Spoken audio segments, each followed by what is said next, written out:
Hello, ideaXme listeners. For my second interview of my sustainability series, I've spoken to designer and researcher Jen Keane. Jen comes from a sports design background and has just graduated from Central St Martin's Material Futures MA. Her work focuses on looking at how new digital, material and biological technologies could change our approach to design and making. Who are you? My name's Jen Keane. I'm a designer and researcher currently based in London. My practice is very focused on how new technologies could kind of help us to design and make things in different ways. Awesome. What led you to studying material futures at Central St Martin's? And was that a kind of leap for you, beginning a master's and leaving behind a career? I mean, it was definitely a difficult decision at the time, but I mean, we live at a really interesting point in history, I think, but a very turbulent one.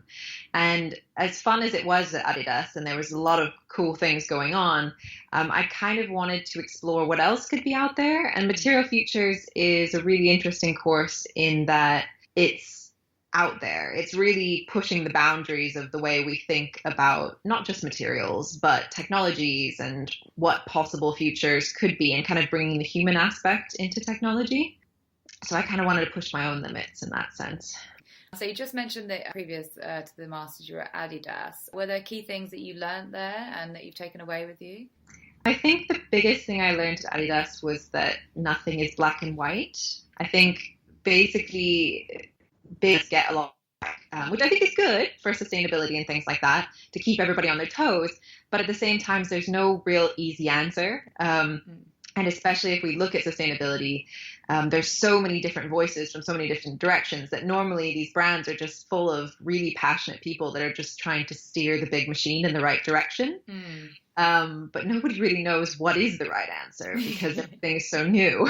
Yeah, and I suppose when you're at such a big brand as Adidas, there's kind of you're not going to be able to influence with your own ideas as much as you can, obviously doing your own personal projects. I mean, Adidas is pretty good. Like, they're pretty good about employees' voices and getting to kind of suggest ideas and things. But I really wanted to push it to a point where it wasn't commercial, at least now. Because I think there is still a limit within the industry of business, which is normal. And I just kind of wanted to get out of that box for a little bit. And had you always intended to focus your project within sustainability? Yeah, I think I was driven by that. But in which way that manifested, I wasn't always quite sure, because I think there are different approaches to it. Ultimately, it was a very material project, kind of driven by my sort of frustration with plastics, I guess. Yeah. Because that's just a very complicated issue, as I said, with nothing is black and white. Yeah, absolutely. So you've mentioned, just to quote you believe in a holistic, research-led approach to design and one that cannot break boundaries without really understanding them. Is this an ethos that was born of trial and error on your own part, or from what you've kind of seen in the industry already? I think a little bit of both. I think it's easy to look at a problem and say, oh, this should be the solution. Or if you're designing a material, it's easy to be like, oh, this material should look like this, especially with sort of living materials and some of the projects that have been out there. You get this sort of, I don't know, this bioaesthetic that's sort of assumed. And I think with my project, this has grown. One of my big things was to really learn from the organism and from the material that it creates naturally, to try to just like work with the way that it actually works. Because I think even with like knitting or weaving, a lot of interesting things can be learned if you just dig a little deeper and you understand how the yarn works or what the manufacturing site looks like, and you can kind of find different answers that aren't perhaps so obvious. Yeah. So going on to your material, can you give us an overview of how you went about designing and creating BioWeave? Yeah, so I mean, I'm kind of calling it microbial weaving at the moment. It does. I got to work on my branding for all this. It's all happened very quickly. But basically, I got introduced to some scientists at Imperial College, some biologists, and they are doing synthetic biology on microbes like bacteria and yeast, to kind of create the factories of the future, to get them to create different things. And I was introduced to them when we did the Biodesign Challenge. We did a collaboration with them about my first year on the course. And then just through working with them and building a relationship with them, I learned a lot about this bacteria, which is the same bacteria from kombucha tea. So it's nothing new. People have been looking at this for ages. Like Suzanne Lee was using maybe not the same bacteria, but a very similar one. But it was interesting to see the scientist's perspective on it versus what designers were doing with it. And like what's cool about the material that it creates is it's incredibly strong, it's very lightweight, and it's transparent. And all of the images you see of it are like tea colored and looks like skin. And it's like, what? You guys are missing the point.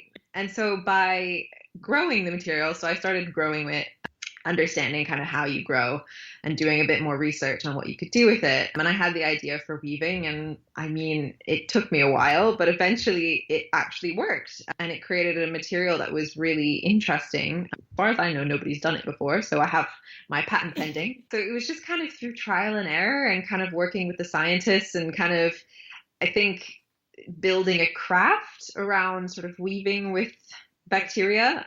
And then I did a shoe kind of to show the potential, because basically what's different about this is instead of weaving in like one direction or two directions, you can weave in any direction. So you could, in theory, calculate a product's strength and properties in different areas. And a shoe is a great example of that, because I wanted to show like a one-piece woven upper, which is very difficult to do with modern machinery. And kind of going on from that, like, what kind of applications do you see this material being used on in the future? I think as the material is now, although everybody's like, we want to make a shoe that like it's commercial, I'm like, no, it's not. It still has the issues of it absorbs a lot of water. Yes, it could be solved somehow, and I'm talking to some biologists and material scientists of how you could do that, but at the moment we don't really have a sustainable solution for that. Right. But I think at the moment it's more interesting for like biotech, for like biomedical applications or industrial applications, like because they use bacteriocellulose, the membrane itself, not the woven one, or they're trying to use it for like airplane wings, like composites, because it's really light. Oh, okay, yeah. But the testing we did with Imperial, it's quite a bit stronger and it's quite a bit cooler looking. So there's probably more applications in like interior and or sort of industrial engineering applications, maybe even architecture could be interesting. Oh, okay. If you could figure out how to scale it up. Yeah. And how have you found collaborating with Imperial on this? Has this been something that you kind of went out looking for, or is it a complete surprise? So I was introduced to them, I think it was through the relationship of Imperial College, who's, I guess now she's the head of sustainability for Maison Zero, which is a collaboration between CSM and LVMH. Okay. But she used to be leading the Material Futures course back when it was Textile Futures, and she does a lot of work in biodesign. So she had a pretty strong relationship with Tom Ellis, who's the head of the lab at Imperial, and she made that introduction. And from the introduction, though, it was more just kind of common interests and building a relationship there. Awesome. And what kind of reception has your project received so far? It's been very positive.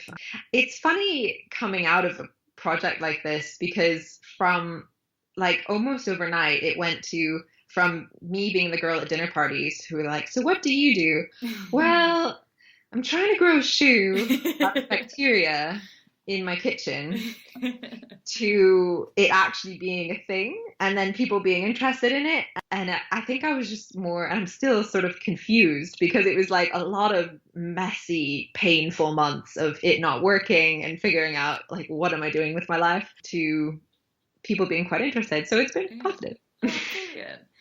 What's next for you now that you've graduated? Ooh, I'm still figuring that out. I'm in discussion for a few potential jobs at the moment. I'm not 100% sure which way I'll go, so I'm not going to just do too much more than that. I would potentially like to continue on the project as well, but it's a difficult one because it's a very expensive field to be in. Biotech, you need lab equipment. I mean, to get beyond the point where I'm at now, I would need to figure out how to make my tools quite a bit cheaper. And I think where it really becomes interesting is when you get the synthetic biology involved. And I've had some ideas with the biologists on what could be really cool with this. I'm also not going to share too much because it takes it a step further that I'm not kind of talking about yet. But I would need biologists and budget, and it's just going to take me a while to figure out how we could do that. Okay. Oh, it's exciting though. And finally, where can people see your work and learn more about you? Well, my work is going to be exhibited again in London during London Design Festival. Excellent. It will be exhibited as part of the Creative Unions exhibition at the Leatherby Gallery at Central St. Martin's from, I think it opens the 15th of September to October 27th. So it'll be on display there. I also do have a website, but it doesn't have everything updated yet. So, but I just have a bit of a holiday first, and then I will be putting more on my website. But my website is my name, Jen, JenKeane @.com. Very easy. Brilliant. Well, thank you so much for taking the time to speak to me. Oh, no worries. Thanks for, talking to me.